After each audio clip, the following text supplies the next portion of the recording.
আসসালামু আলাইকুম। তো আজকে কিছু বাচ্চা বের হইছে মুরগির সাথে।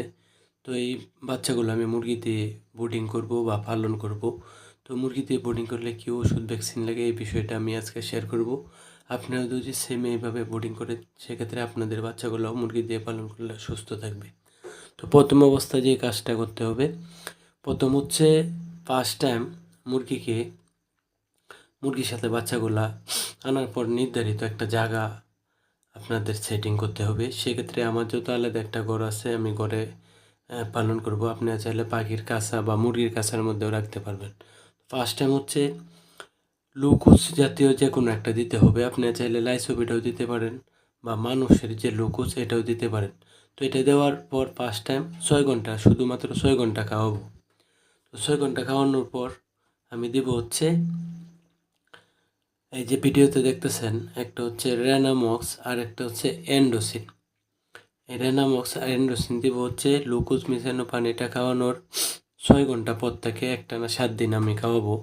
তো এই রেনামক্স আর এন্ডোসিনটা হচ্ছে প্রতি 1 লিটার পানির সাথে 1 গ্রাম রেনামক্স এবং হচ্ছে আধা ml এন্ডোসিন এটা মিক্সিং করে আমি প্রতিদিন 2 থেকে 3 বেলা দেবো এবং একটানা 7 দিন দেবো।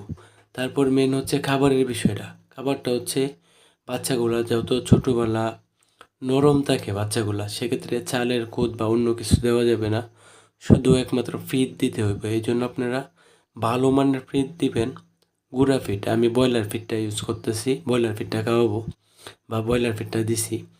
তো আমি ব্রয়লার ফিড খাওয়াবো প্রায় 1 মাস এবং রেনামক্স আর এন্ডোসিন 7 দিন এবং প্রথম ফার্স্ট টাইম হচ্ছে লাইসোবিট বা যে কোনো একটা গ্লুকোজ জাতীয় একটা দিলে হবে।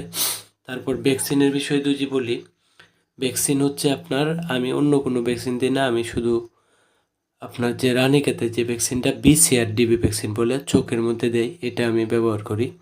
তো আমি বাচ্চাগুলোকে 3 দিনের দিনে দেব হচ্ছে বিসিআর ডিবি ভ্যাকসিনটা এক চোখে। তারপর হচ্ছে 21 দিনে দিব হচ্ছে আরেক চোখে। যে চোখে 3 দিনের দিনে দেব এই চোখে দিব না, পরবর্তী যে আরেকটা চোখ আছে এটার মধ্যে দিব। তো এইভাবে মূলত আমি ভ্যাকসিনটা দিই। আর গাম্বুরো ভ্যাকসিনটা আমি ব্যবহার করি না, কেননা সহজেই বাচ্চাগুলোর গাম্বুরো হয় না। এই জন্য আমি শুধু যে পিসিআর ডিবিতে রানীক্ষেতের ভ্যাকসিনটা আছে এইটা দিই। এবং আপনারা যেই জায়গাটায় রাখবেন, যে জায়গাটা একদম পরিষ্কার করে রাখতে হবে। যদি আপনারা কোনো কাঁসায় রাখেন সেক্ষেত্রে একটা পাটের বস্তা বিছিয়ে দেবেন, বা যদি মুরগির কাঁসার মধ্যে রাখেন সেক্ষেত্রে একটা পাটের বস্তা দিবেন, যেন বাচ্চাগুলা ঠান্ডা না লাগে। তো এইভাবে যদি আপনারা 2 সপ্তাহ ভালোভাবে ব্রুডিং করেন বা মুরগির সাথে পালন করেন, সেক্ষেত্রে অন্য একটা জায়গায় আপনি ছেড়ে দিতে পারবেন বা চাইলে আপনারা এখান থেকে বাচ্চাগুলো আলাদা করতে পারবেন। তো আমি মূলত এইভাবেই মুরগি দিয়ে বাচ্চা পালন করি বা ব্রুডিং করি। কেননা আপনারা যারা আমার ভিডিও দেখেন আপনারা জানেন যে আমার মাসে অনেকগুলা বাচ্চা বের হয়, সবগুলাই মুরগির সাথে।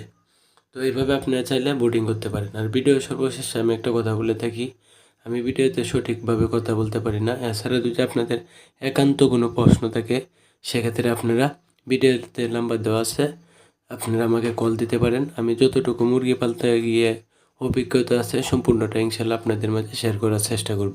তো আজকের ভিডিওটি এতটুকুই। সবাইকে মহান আল্লাহ তাআলা ভালো এবং সুস্থ রাখুক। আসসালামু আলাইকুম।